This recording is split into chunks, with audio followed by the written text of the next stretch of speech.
Good morning, guys. You want to say good morning? Who's ready to have a 2-week party? A 2-week party? A 2-week party?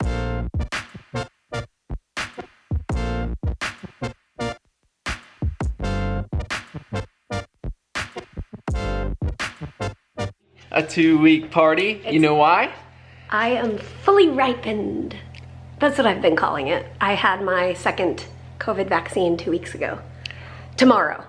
The day that this is going up, we are celebrating that 2-week mark of full vaccination, and I was able to get my 2 vaccine shots as well, and so we are excited to take the next step in this crazy journey of life. Insert a couple of phone clips we took from your vaccinations. Okay. Vaccine time. Are you gonna stay in here? Yeah. Love you. I love you. You got this!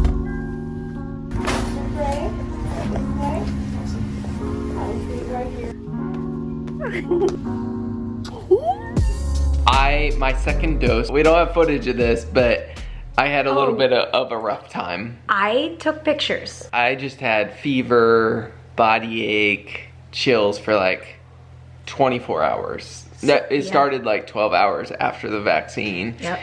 And anyways, I was grateful that Mary's was better than mine. Man, he was so sick, but it was so strange because it was like so sick, and then woke up the next day completely normal, no tiredness, no fever, nothing. It was crazy. So we were thankful, and I take from that Peter has a very robust immune system and hopefully a robust, is it building of antibodies? I think so. Yeah, so. Well, but they say that even if you don't have a robust reaction, your body may still be making antibodies, and so we're hoping that's the case in Mary's body as well. Yes, yes please. Okay, Peter made a new design, which we've been saving for a while, and so we figured on this momentous occasion, we shall share the design with you. But I want to share a little bit of the backstory, because this is something that I think we've been saying a lot in this past year. Mm-hmm. Because past really 2 years. We're coming up in just a couple of weeks, 2 years from when we first drove down to North Carolina. Yep.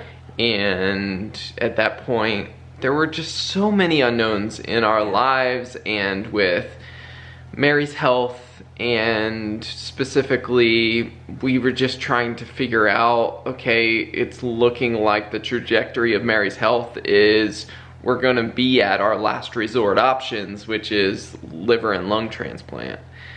And we didn't even know if that's an option. Yeah. You know, like when we drove down, it was May 13th. I don't think I'll ever forget that. May 13th was my first day of the week-long, multi-organ transplant evaluation. And like Peter just said, we didn't even know if it was going to be an option. So transplant is really a last resort option. And we had no idea if I was even a candidate. And so we drove here, like Peter was saying, with so many unknowns. Yeah. But we had to take that step. And one of the things I think we started saying in that journey was all we can do is take the next step. Like, we don't know 10 steps down the road. People ask, what's your 5-year plan? What's your 10-year plan? That's not a possibility when you're living with a progressive illness. And so you literally just have to take the next step. Yeah, take the next step. So we drove down here, we did that evaluation, and the next step after that was, okay, I think we should move to North Carolina and come to Durham. Got it here on the wall. And that was kind of, okay, that's the next step. And the next step was we bought a house. And then the next step was Mary got to start an experimental medication, and then it changed our lives. And so when we moved here, then we get to be able to live our lives and enjoy it. And then the pandemic hit, and we're like, okay, we got to take the next step of, we're gonna be really careful, and we're gonna figure out, we don't know what tomorrow holds, so we're just gonna take the next step. And then we have the opportunity to get vaccines, and we take that next step, and now it opens up the opportunity for us to take some other steps of seeing family in the coming weeks and that sort of thing. So we want to show you these designs, and part of our heart and mission behind our online store is to encourage and inspire you guys in the hard and messy journeys of life. As you take your next step, whatever that looks like. And we're really grateful for your support, because our online store is the biggest way that we are able to do what we do. So, all of that being said, we have a new design available, and here it is. Okay, so it says take the next step, and there is a pathway in between the mountains as you take your next step.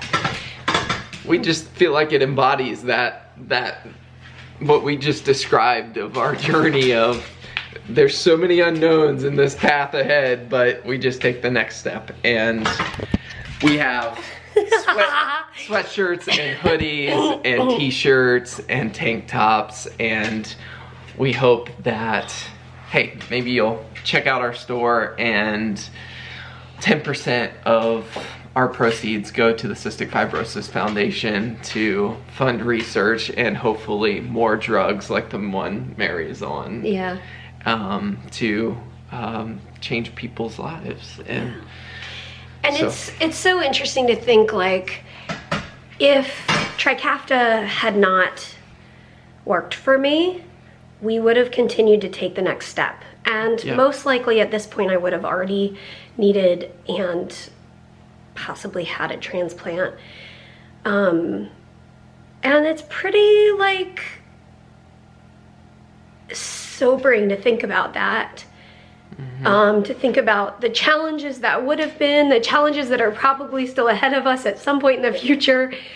And just knowing that we would just continue taking the next step. And that's what we're going to continue to do. Whatever that looks like. And I think that that's part of what the Frey Life is. You know, we document our everyday lives, and it's often mundane and not epic, but it's the next step in our journey, and we share that with you guys. And we hope that in the mundane and the messy and just the everydayness of these vlogs, that you can be encouraged that whatever's ahead of you, you can take the next step today. Yeah. We hope that can bring you some encouragement today. And I'm making enchiladas. Oh wait, what were we supposed to say? I was gonna end the vlog. As always, we'll see you tomorrow. Good night. Don't forget to take the next step. Good night, Ollie boy. Good night. Do you love going on a walk and taking the next step? You do?